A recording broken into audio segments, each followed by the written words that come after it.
it's Angel, and this week I'm going to do a video that's a little bit different than what I would normally do.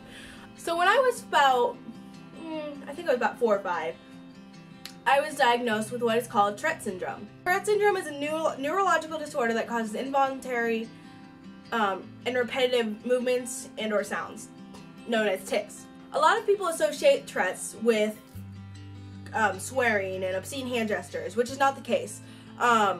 Not always, because swearing is actually called coprolalia, and obscene hand gestures is actually called coprapraxia.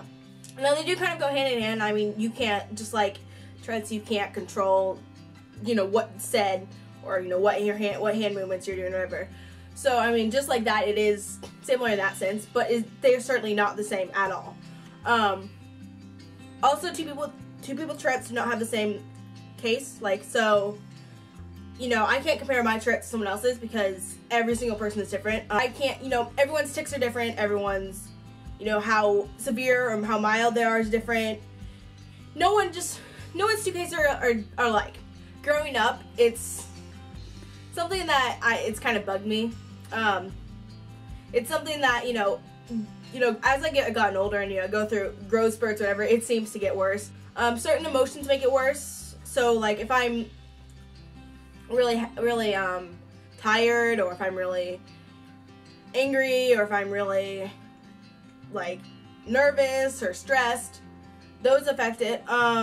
Sometimes even when I'm just, like, really hyped up for something and just, like, really excited, sometimes it's worse then. It's also sometimes worse in, like, certain environments. So if I feel like, if I'm in a really enclosed space or something like that, it sometimes makes it worse. Up until about a year ago, I was very, very self-conscious about it, to the point where I wouldn't even tell me why I was, I'd get asked questions like, oh, why are you doing that thing with your head? Why are you nodding your head like that? Why are you doing that thing with your eyes? And I would just kind of ignore the question because I didn't want to tell them. And it wasn't that I was ashamed of it, but it was more like I just didn't want to explain it. But it's not like I said, it's not like I was ashamed of it, but I was just kind of, I don't know, almost embarrassed about it. Like, I thought I was going to get judged for it because, oh, well, what if they call me weird? Because, I'm that girl with Tourette's. But, I've kind of come to the point now where I don't really care. It's nothing I can help, so I can't really, hide it. I can't, it's not going to go away. It's, something I've got to live with. So I don't want to live my life in just constant fear that I'm going to get made fun of for it. I know I did that in the past, and I regret it because I look back and I realize me being so self-conscious, I could have prevented that because, if I wouldn't have been so self-conscious about it, I could have been a lot less, I could have maybe been more myself. Because that's one thing that holds me back is my Tourette's, because I'd get self-conscious about it or whatever. But like I said, I've gotten to the point where I just don't care anymore. If someone asks me about it, I will openly tell you that, oh yeah, I've got Tourette's. But yeah, I mean, I have gotten better, like, with it. It's kind of, it's I think it's made life more interesting because there'll be moments where I'm in class and, like, just a few days ago, I was in class and I had this like, urge to, like, snap. So I was sitting here, like, trying to snap lightly, and it kind of makes life more interesting. Or I have this tic sometimes where I squeak. It's kind of like a type thing, and it's like, I'll be doing that in class, and I'm like, yeah.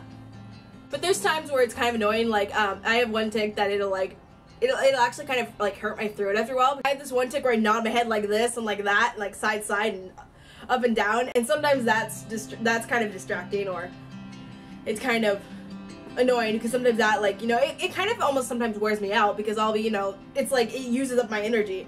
But if I think about it, it makes it worse. So I guess I've learned to try not to think about it and just, not care what people think about if they notice that I'm making tics, whatever. Because, yeah. But yeah. So that being said, I think what I've learned out of having Tourette's is I've learned to, I'm so patient and accepting of so much people. And I think it's because I know what it's like to be rejected from, status, from social groups or whatever. But, to look at the bright side of it, I've learned I am more accepting because, I understand where they're coming from. The only thing I can say, don't judge someone before you get to know who they are, and don't judge someone before you know why, you know, what their situation is, because, you know, it could be something as simple as, you know, like me, you know, they could have Tourette's, or they could have, you know, they could have something, you know, anything. I mean, you can't judge someone before you get to know them. So, you know, all I have to say is, too, I wish I wasn't, you know, a while back so self-conscious about it as I was, because it's not really enjoyable. I feel like I look back and I could have been so much more happy if I would have been so more accepting of it. So all I have to say is, if you're someone out there that has Tourette's, or maybe you just have something you're very self-conscious about it, be open about it. Accept it. Don't let people put you down. So yeah, you know, and just don't let them get the best of you, and just be yourself, you know. So yeah, that's this for this video, and I will see you next week. So yeah, bye.